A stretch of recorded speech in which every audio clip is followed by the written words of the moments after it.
What is the most serious type of theft in the United States of America? It's not burglary or larceny that's usually sensationalized in the media. Rather, it's a prevalent theft that millions of workers are suffering from every day: wage theft.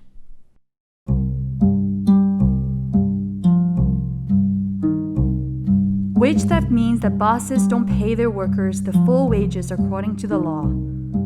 It takes many forms, such as paying under minimum wage, not paying overtime, stealing tips, denying workers their meal breaks, and forcing workers to work off the clock. Together, these forms of wage theft are estimated to cost U.S. workers $40 to $60 billion a year, 3 times more than all other types of theft combined. With such an enormous scale of looting from working people, you might assume that the government would treat wage theft with the same amount of attention. The reality, however, is the exact opposite. New York State, for example, sees $1 billion of hard-earned money stolen from workers every year.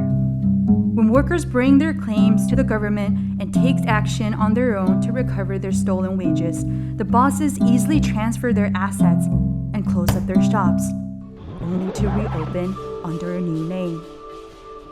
Yet the laws are weak, and the government doesn't enforce the labor law to hold these bosses accountable.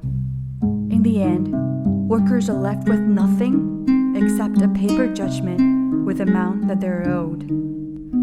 By allowing criminal bosses to walk free, the government in effect encourages them to steal from workers and puts law-abiding employers in unfair competition. As a result, wage theft continues to go rampant. Workers from across the trades fought for the sweat bill in New York State that would turn the tables. It would allow the workers to put a lien on the boss's assets before they take legal action, a guarantee for them to collect stolen wages. After years of advocacy, the bill finally passed the state legislature and sat in front of Governor Andrew Cuomo. Governor Cuomo likes to be seen as a champion for labor. Yet, on New Year's Day of 2020, he vetoed the sweat bill. By doing so, he's shown whose side he's really on.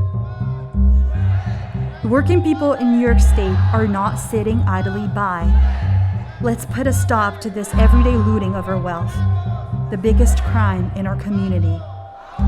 Join us as we continue to hold Governor Cuomo accountable for protecting criminal bosses and demand that he pass the sweat bill to put an end to wage theft.